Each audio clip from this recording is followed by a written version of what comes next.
O sol, que sempre foi tido como o grande castigo da seca, da insegurança hídrica do norte de Minas, hoje é uma dádiva redentora do ponto de vista econômico. Na última década, a geração de energia renovável aumentou em mais de 300% no Brasil. Entender quais são os desafios e como podemos ser ainda mais protagonistas nesse mercado vai ser o tema de hoje. Não sai daí porque a conversa vai ser incrível. Eu sou Bruno Amaral e esse é mais um Veroncast.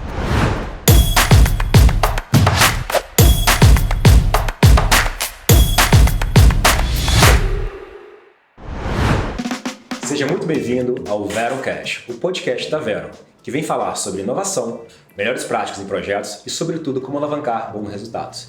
E hoje temos uma temática muito importante que está no nosso dia a dia, que é a transição energética. E para isso, muito bem-vindo, Gustavo. Opa, obrigado, Bruno. Mais uma vez estamos juntos. Acho que hoje a gente tem um dia muito especial, convidado ilustre aqui com a gente, numa temática importante sobre transição energética. Então, estou bem animado para o dia de hoje. Já deu um spoiler, né? Mas obrigado aí pela nossa equipe de produção. A gente está com o nosso secretário de Desenvolvimento Econômico de Minas Gerais, Fernando Passalio. Muito obrigado por estar conosco, né? Pelo aceite e, sobretudo, por compartilhar conhecimento. Fernando, bem-vindo. Obrigado, eu agradeço a oportunidade de estar aqui, aproveitar esse espaço, poder conversar sobre um assunto tão importante, tão vetor de desenvolvimento, com pessoas que conhecem o assunto e levar informação para quem está nos ouvindo, nos assistindo. Quando a gente fala de transição energética, a gente fala de mais investimento, né? A gente fala de energia limpa, né, para o nosso dia a dia. E para isso, né, seja bem-vindo Thiago Mariano, que é nosso diretor de infraestrutura e também energia. Thiaguinho, obrigado pela presença mais uma vez, meu amigo. Olá, pessoal, boa tarde. Agradeço o convite para estar nesse evento com o ilustre secretário. E, bom, sou mineiro, então vou gostar muito de estar escutando aqui algumas ideias do que está projetando para o futuro aqui da transição energética.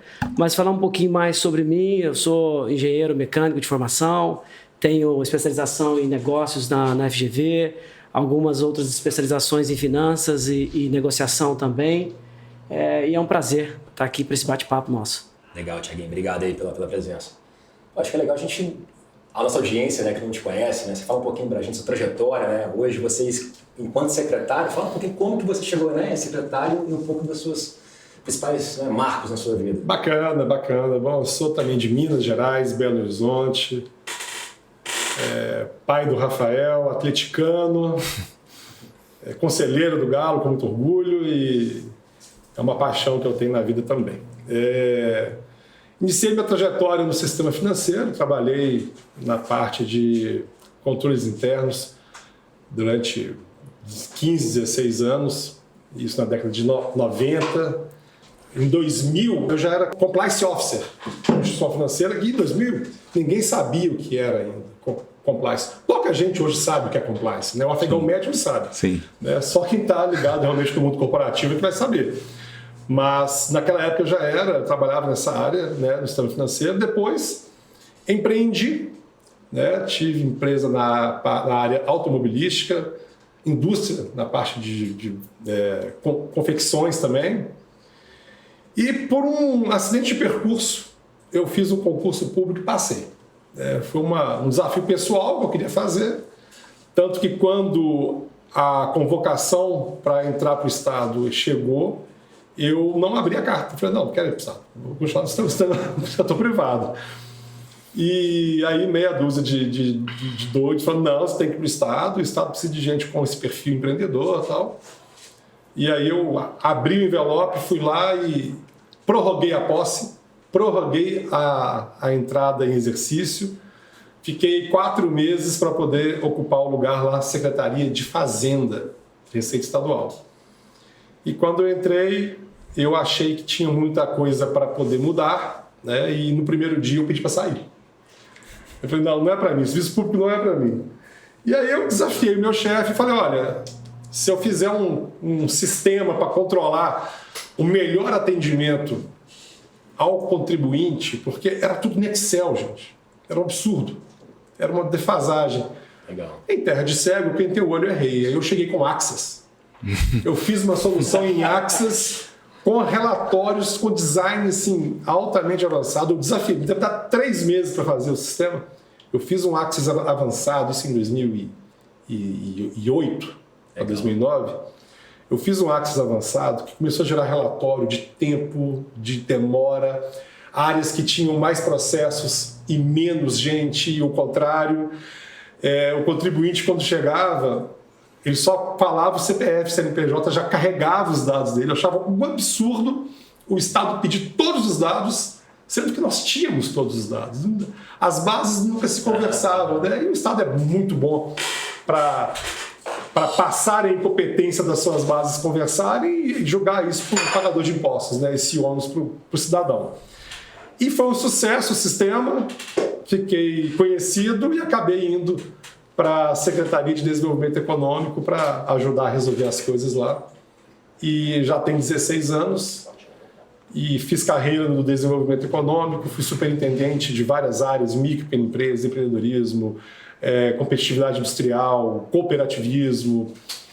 E na gestão do governador Romeu Zema, uma gestão diferente, que prestigiou o técnico, né? Grande parte do secretariado do governador Romeu Zema são de servidores de carreira, até mesmo na educação. Nós temos um professor de sala de aula que é o secretário de educação, então é uma valorização do servidor público. E hoje, na gestão do governador Romeu Zema, eu alcei o posto de subsecretário, depois secretário adjunto e agora secretário de Estado. E isso me orgulha muito, né? Estamos atingindo resultados nunca antes atingidos, porque o governador Romeu Zema e o vice-governador, professor Matheus, têm um jeito, uma característica de gestão voltada muito, mas de forma muito pragmática para resultado. E os números estão aí, né? Recorde em atração de investimento, legal, recorde em geração de emprego, recorde em energia solar no Estado. O Estado está dando show em política de transição energética, Vale do Lítio. E eu acho que estou no lugar certo para falar disso, né, de transição legal, energética. Que bom, que bom. Isso aí, muito bom. Primeiro, assim, a gente está honrado de ter você aqui com a gente. Obrigado pela presença. Comentando um pouco o que você falou sobre o Excel, né? Ele sentiu a dor que a gente sente. O Excel na implantação do projeto é uma ferramenta útil, mas para que ela fazer integração, dados e bancos de dados é um sofrimento.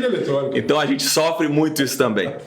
Secretário, começando a nossa conversa sobre transição energética, queria que você trouxesse para a gente, para o nosso público, o que é a transição energética, do que a gente está falando, por que ela é importante para o nosso desenvolvimento do nosso estado, do país, etc. Bom, a transição energética, e esse é um tema muito, muito profundo, muito amplo, e muita gente, às vezes, fala sem ter o conhecimento. O mundo parte para uma busca de fontes alternativas de energia, buscando, né, como mote principal a descarbonização, mas também a segurança.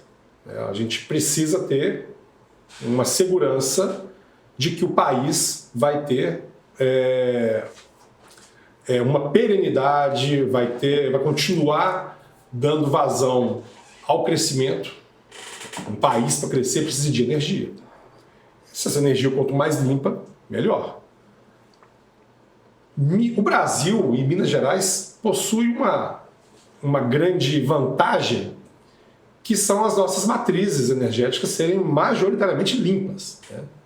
As hidrelétricas e outras fontes que nós temos que deixa o Brasil numa posição muito confortável, ao contrário da Europa, que é energia majoritariamente suja, né?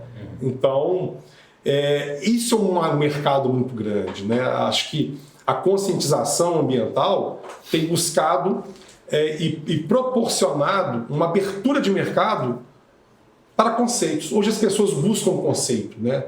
Eu estou aqui usando essa folha existe essa empresa que vendeu essa folha. Qual o conceito dessa empresa? É uma empresa que pensa nos pilares ESG, mas a gente quer pregar isso também, a gente acha isso importante, mas numa toada que eu sempre busco é que a gente tem que buscar o ESG e considerar muito considerar o ser humano, né? E não o resto em detrimento do ser humano. Eu acho que o discurso ambientalista tem preterido o ser humano nisso. Então a gente é meio pragmático, né? A gente quer emprego, renda e a transição energética tem sido um grande parceiro. É um bom negócio para as futuras gerações e é um bom negócio do ponto de vista econômico. Legal. Da perspectiva econômica, né, a gente estava falando exatamente a visão pró-mercado, né? Tanto de protagonismo de Minas, de fazer diferente, de gerar investimento, de gerar emprego. Quais são as principais políticas de investimentos que têm sido estruturadas no setor de energia renovável nesse ambiente de transição? Né? O que você poderia destacar para a gente as principais iniciativas que estão sendo realizadas? Né? Gente, se Minas, se tivesse dado um outro nome para o estado, podia chamar Energia Gerais. Porque a gente está ali numa crescente de investimentos em energia, que a mineração, que é o core business do estado, né, que cunhou o nome do estado, todos nós somos mineiros, né? Nós temos uma pegada muito bacana que faz um alinhamento entre as dádivas divinas que nós temos aqui em Minas Gerais, os melhores índices solarimétricos do mundo, e as pessoas buscam essa informação, com a política pública assertiva. A gente conseguiu calibrar o incentivo fiscal para a energia renovável, né, principalmente geração distribuída até 5 megas. E quando você tem as questões climáticas adequadas aliado à política pública correta, gente, aí o céu é o limite. Tanto que Minas Gerais hoje, nós iniciamos o governo Romeu Zema com 500 megawatts de energia solar e estamos atualmente com 7,3 gigawatts de energia. Então é um salto quântico que nós tivemos em investimentos em energia solar. Isso representa, gente, quase 70 bilhões em investimentos entrando no estado. Isso significa milhares de empregos na implantação dessas usinas.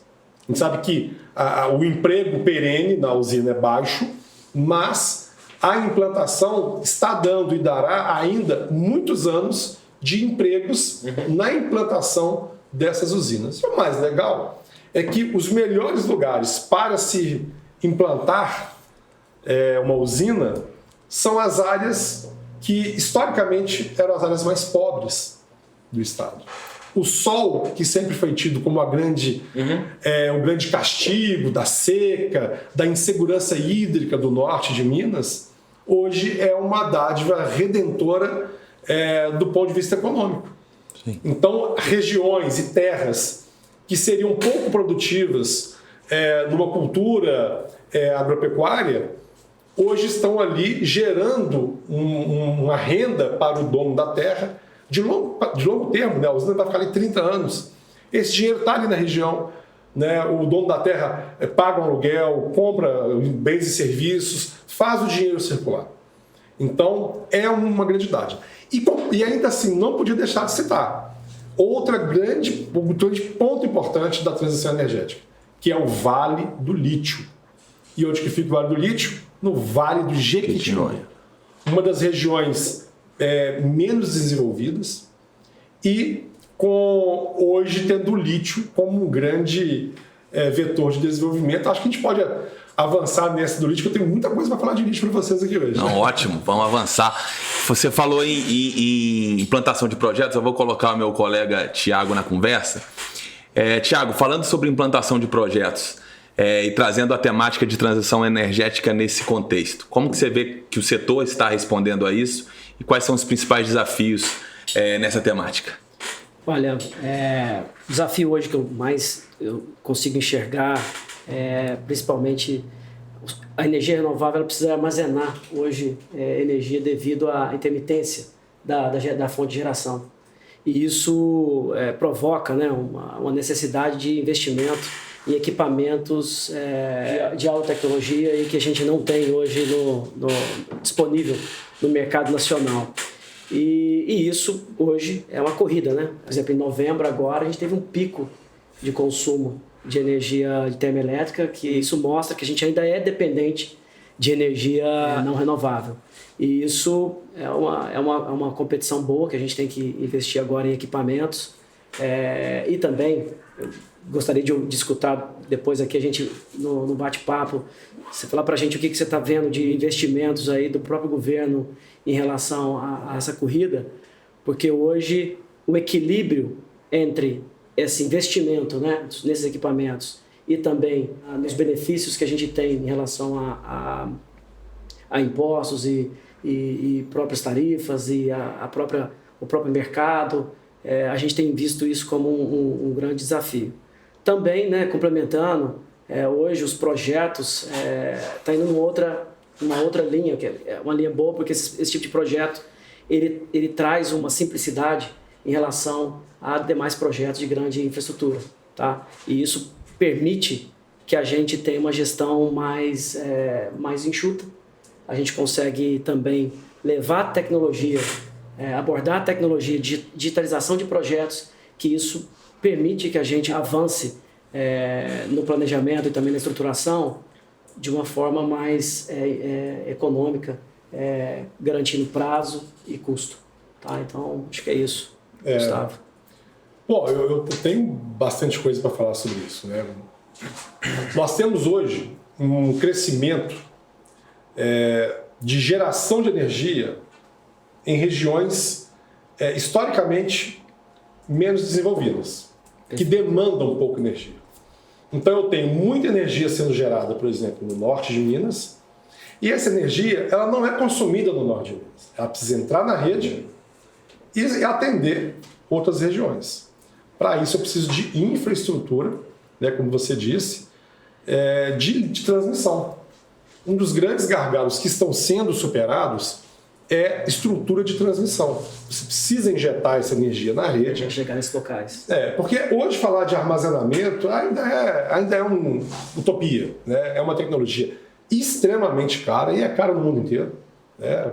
Poucos possuem aí a capacidade de conseguir armazenar a energia que gera e utilizar dessa energia. Ainda vamos, por muito tempo, fazer a entrega dessa energia na rede. Então, infraestrutura de transmissão é um dos grandes gargalos. Constantemente, nós estamos tendo os leilões para infraestrutura de transmissão dentro do Estado. E qual que é o papel do governo de Minas nisso?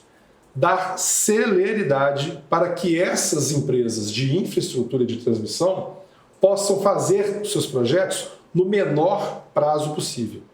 Infraestrutura de transmissão, gente, é investimento que traz investimento. Quanto mais infraestrutura de transmissão eu tiver, mais condições eu vou ter de ter desenvolvimento produtivo nessas regiões. E essas energias que são geradas vão poder ser escoadas com mais qualidade. Então é um desafio que a gente tem. No caso específico da energia solar, é isso, é o escoamento. E quando eu disse, nós estamos com 7,3 gigawatts hoje de geração, líder disparado em nível nacional. Mas a gente tem 30 gigawatts de aprovação da ANEEL. Então a gente vai continuar sendo pole position, aí, o estado da geração de energia. Hoje a região norte, por exemplo, né, o estado todo é bom para geração de energia. Mas eu gosto de falar da região norte porque ela tem um maior número de horas de sol com uma temperatura mais amena. Então isso é a receita para que a placa tenha mais produtividade. Então gera-se mais energia do que em outros locais em que não tem essa característica. Você vai falar assim, lá no Oriente Médio tem muito sol, mas com a altíssima temperatura, isso prejudica a eficiência, a vida útil, a qualidade e eficiência da placa. Então, assim, é uma receita, né, uma dádiva que a gente tem, e enquanto governo, temos que fazer isso funcionar e gerar valor. Né? Sim. Gerar valor. Mas é essa linha, Thiago. Acho que a gente precisa evoluir, continuar evoluindo na infraestrutura. Você tocou num ponto neofrágil. Evoluir na infraestrutura, porque senão a gente vai ficar sufocado. Né? E isso está acontecendo. Independente. Isso está acontecendo.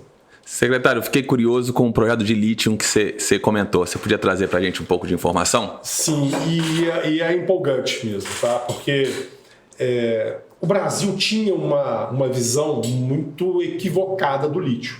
Era proibido exportar lítio no Brasil até 2, 3 anos atrás. Né? Na gestão do presidente Bolsonaro, ele tirou essa limitação de exportação do lítio. E aí, gente, foi o ouro verde, né? O ouro verde. Hoje, outra região com dificuldades econômicas, que é o Vale de Jequitinhonha, um lugar extremamente promissor, né? O Vale das Oportunidades, as pessoas ali tendo uma dificuldade, né, na geração de emprego e renda, em cima desse ouro verde, né? São pessoas passando necessidade sentadas num pote de ouro. E aí a gente começou esse trabalho, né? O governador Romeu Zema foi à Nasdaq, faz um ano agora em maio. Fantástico. Faz um ano agora em maio. Nós voltaremos, inclusive, em Nova York para fazer esse balanço de um ano, anunciar mais investimentos em lítio, que estamos aí finalizando as tratativas. E o que isso quer dizer, gente? É a corrida do ouro. Nós temos hoje cerca de 2.000 pesquisas minerárias na região. Então, hoje você vai... Nova frente. Você vai em Araçuaí, Itinga, Salinas, aquela região toda, o salão de beleza está lotado, o restaurante está lotado, o hotel está lotado. Muda o contexto. Desenvolvimento econômico, né? Quando eu falo que isso é vetor de desenvolvimento, e olha que eu estou falando da primeira parte dessa cadeia produtiva, que é a mineração.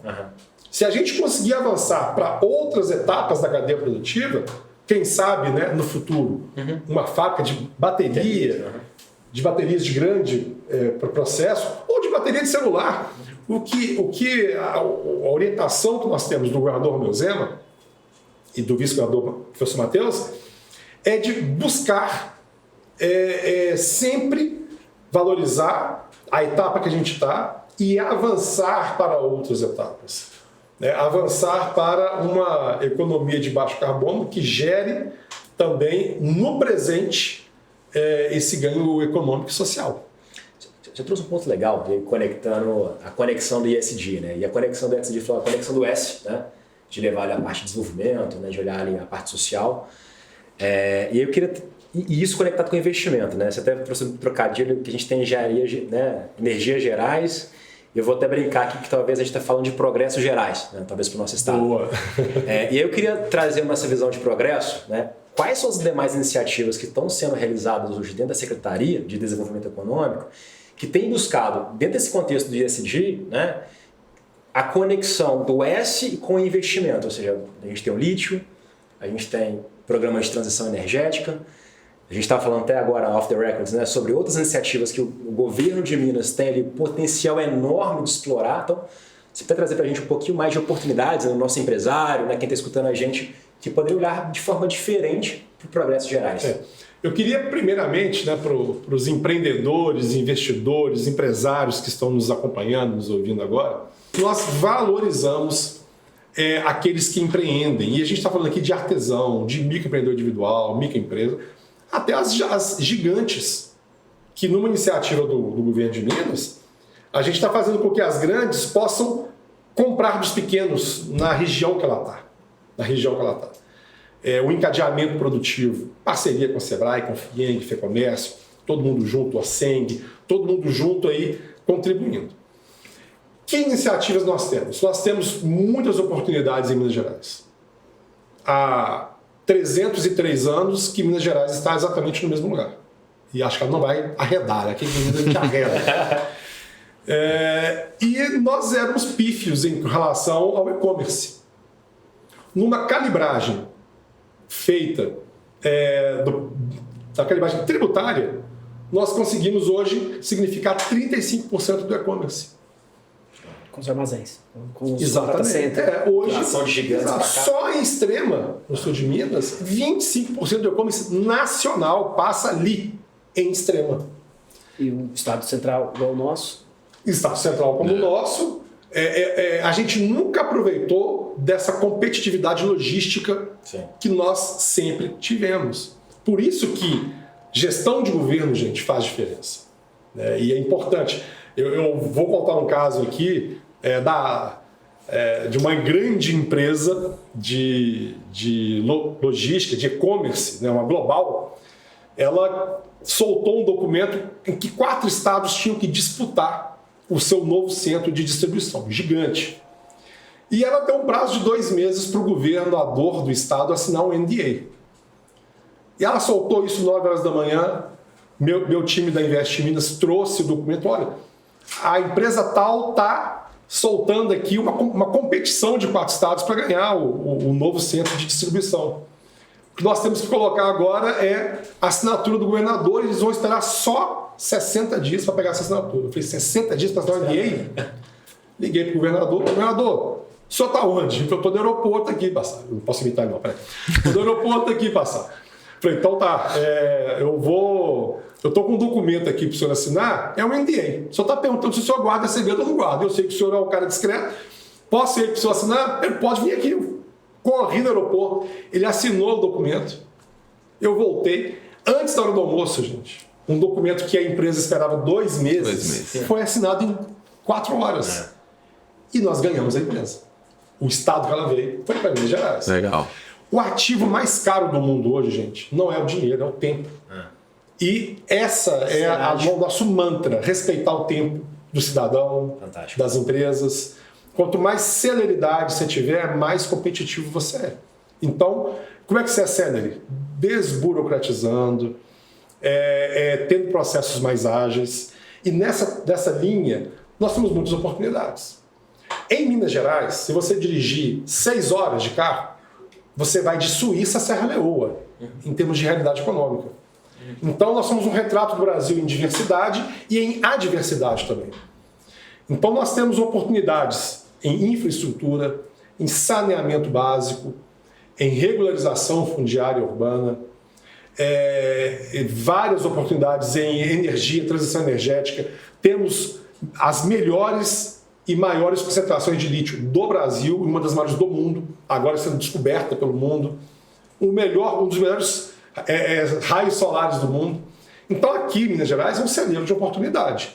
Além de estarmos a 1 hora de 70% do PIB nacional de avião, você pega em 1 hora de voo, você acessa 70% do PIB, e temos aqui, ainda é barato investir em Minas Gerais, em relação a São Paulo, a outros estados. Sim. O mais prazeroso, acho que é aproveitar isso que você falou, gerando isso através de um ecossistema sustentável, que aí você consegue criar todo esse desenvolvimento, mas levando esse desenvolvimento para lugares que estavam esquecidos, de certa forma, e a gente conseguir gerar uma economia verde, vamos dizer assim. Levar progresso, né?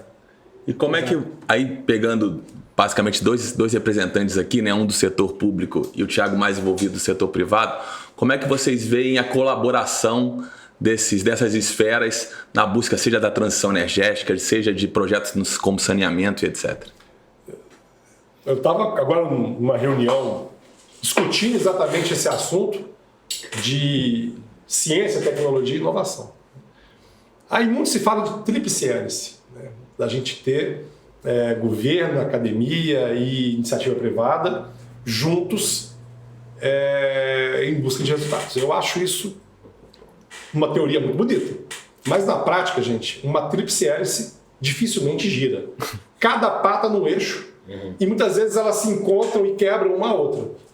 A gente precisa colocar essas 3 pás no mesmo eixo girando. Quando a gente consegue fazer isso, a gente tem uma bazuca voltada para a prosperidade, para o progresso geral, como você falou muito bem.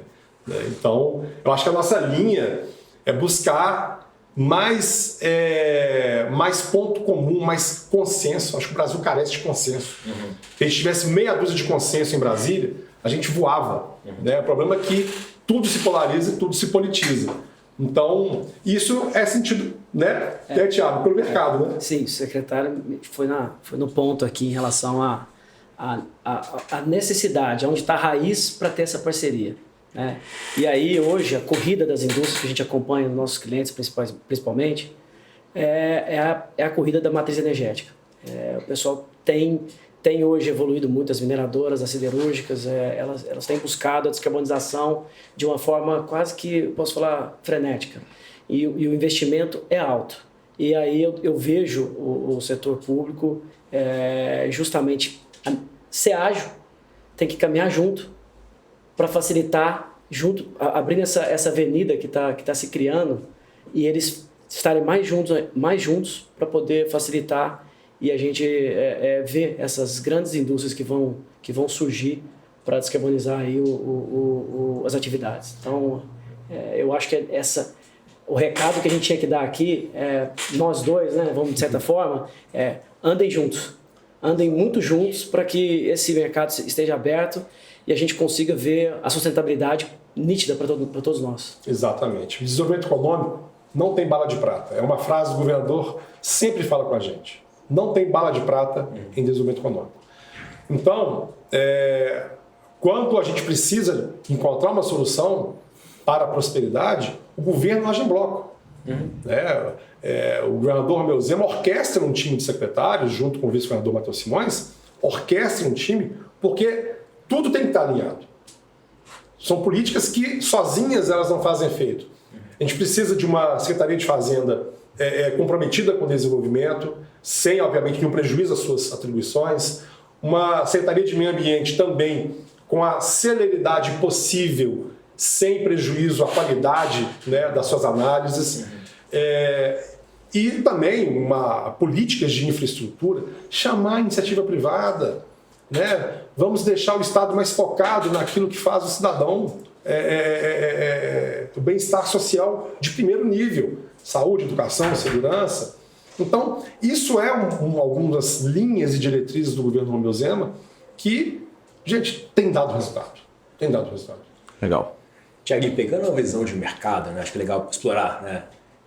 Quais são os principais fatores que a gente poderia avaliar para, dentro da viabilidade de um projeto de energia renovável, que pode impactar a viabilidade desse projeto? E outro ponto, como que garantir que esses projetos vão ser economicamente viáveis, né? Então, a gente, pegando essa linha que a gente está falando aqui agora de progresso, de negócio como negócio, quais são os principais fatores, cara? Olha, hoje, além dos fatores tradicionais, né, de projeto de infraestrutura, que envolve o próprio análise de viabilidade, né, análise de risco, o próprio mercado e as tendências, na energia renovável eu vejo muito outros fatores como local, como o meio ambiente, o fator político da região, a condição climática da região ainda mais ainda. Então esses fatores precisam ser muito bem analisados.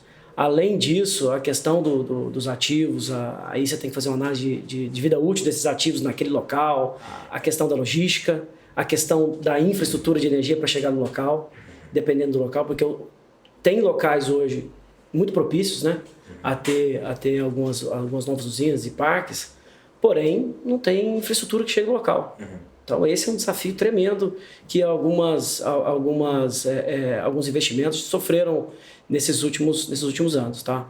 Então eu vejo isso. Em contrapartida, a gente vê toda aquela parte de ser um projeto linear, um projeto mais simplificado, onde a gente pode abordar tecnologias hoje de BIM, empacotamento de planejamento também, e isso a gente consegue tornar mais ágil, mais simples, com menos pessoas para gerir e ao mesmo tempo garantindo uma viabilidade, tá? Então é isso. Eu queria só, desculpa estourar o tempo aí, mas nada. Esse ponto que o Thiago tocou ele é importantíssimo. Assim, em 70 anos a CEMIG construiu 400 subestações. Em 3 anos nós vamos entregar mais 100. Ou seja, em 3 anos a gente construiu 25% do que foi construído em 70. E a meta é construir mais 117 subestações nos próximos 3 anos. Ou seja, mais de 50% do que foi feito em 70 anos, a gestão atual da CEMIG, orientada aí pelo governo de Minas, está fazendo esse investimento de mais de 30 bilhões de reais, justamente para poder facilitar essa infraestrutura. Tá? E vamos também no agro, fazer o trifásico. Porque hoje o produtor rural muitas vezes não tem energia para escalar a sua produção, porque tem só o monofásico chegando lá. Com o trifásico, ele vai poder dar asas aí à sua potencialidade de desenvolvimento. Então, gente, são coisas reais, investimentos que estão contratados, acontecendo, e eu não podia deixar de passar essa informação para os nossos ouvintes. Não, muito bom. A gente estouraria esse tempo por muito tempo, mas infelizmente a gente tem que liberar o secretário para outras agendas que ele tem aí pela frente, o dia cheio. Só terminando aqui, ô secretário, você pode deixar uma mensagem e se tiver alguma coisa que você queira colocar mais, como o Bruno falou, para o Progresso Gerais, o que vem pela frente, também fica à vontade. Gente, olha, só mesmo dizer que estamos comprometidos. Eu até costumo dizer quando eu só pago para atender o setor produtivo e atender bem. A minha função é trabalhar para aqueles que geram emprego e renda.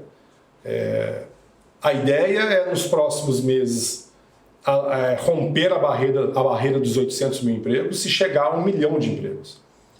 E também chegar a R$500 bilhão em investimentos traídos. Estamos com quase 400 bilhões. A média antes do governador Romeu Zema era de 11 bilhões por ano. E em 5 anos nós estouramos 400 bi em investimento. Então isso não é por acaso. Nós estamos tentando ao máximo sermos assertivos para atender aqueles que querem promover o desenvolvimento. O pai, a mãe de família que estiver nos assistindo, nos ouvindo, vão ter muito orgulho de um governo que proporcionou o primeiro emprego, a oportunidade de trabalho para quem está querendo trabalhar. Um dos pontos muito importantes que a gente é cobrado lá fora é a capacitação. Estamos com trilhas de futuro que a gente paga para o aluno estudar, um voucher para ele se matricular na escola privada, cursos de 1, 2 anos, para ele sair de lá um técnico. O ensino técnico é carente ainda no Brasil. Existe o fetiche do ensino superior e preteriu o ensino técnico. Estamos calibrando isso com o Trilhas de Futuro. Mais de 140 mil estudantes matriculados e analisando as demandas da região.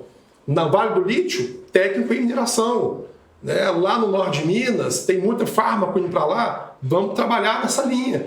Essa assertividade faz toda a diferença. E a gente... Desculpa, porque eu tenho que aproveitar esse espaço para falar. Tá ótimo. E dizer que o governo de Minas tem a Invest Minas, que é a porta única para o investidor. Então, na Invest Minas, você é atendido e tudo que você precisa, meio ambiente, tributário e outras instâncias governamentais, vigilância sanitária, tudo isso, o atendimento porta única, um diferencial de Minas Gerais, que é valorizar o tempo do investidor, do empreendedor. Então, porta única, a gente tenta buscar solucionar tudo que é possível dentro das normas, mas com celeridade. Legal. Queria aproveitar aqui, eu queria quebrar o protocolo aqui, fazer um encerramento. Até porque eu sou particularmente um fã do secretário, já acompanho ele desde quando ele era adjunto. E foi um prazer te receber em nome da Vero, tá? Obrigado. Agradeço pelo que você trouxe para nós aqui de informação, do que a gente precisa para o progresso aqui em infra, principalmente em energia renovável.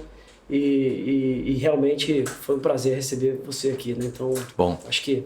Vocês dois, né, Thiaguinho? Acho que tanto o secretário, né, o Thiaguinho também. Mas antes, Thiaguinho, acho que conteúdo como esse, relevante, só no Veroncast. Então, fazer o convite para os nossos ouvintes, né?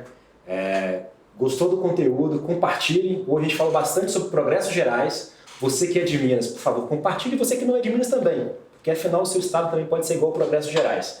Secretário, muito obrigado. Conteúdo de muita qualidade, muito desenvolvimento. A gente tem muita coisa a se fazer ainda. Quando o secretário estava comentando, eu só fiquei conectado o que a Vero gera para o mercado, né? Porque a nossa proposta é exatamente gerar mais eficiência, gerar mais progresso, gerar mais renda através de melhores práticas, né, em engenharia e construção. Gustavão? Subimos a régua, hein? Esse foi bacana. A próxima a gente vai chamar o governador. Boa. Vai ser bom. Vai ser melhor. Bom. Não, vai mesmo nível. Convite no ar. Convidado. Tchau, pessoal. Um abraço. Um abraço. O Veruncast é uma produção da Verum Partners e do Verum Institute. Esse episódio contou com roteiros de Joel Corsini, Bruno Amaral e Igor Favetti. Edição, Joel Corsini. Fotografia e imagens, Grace Lisboa. Som e mixagem, Felipe Barbosa. Logística, Camille Chikawa. Marketing, Rafaela Caetano. A Verum Partners e o Verum Institute estão no LinkedIn, YouTube, Instagram, Facebook, Spotify e nos principais agregadores de áudio. É só nos procurar e seguir a gente por lá. Até o próximo episódio.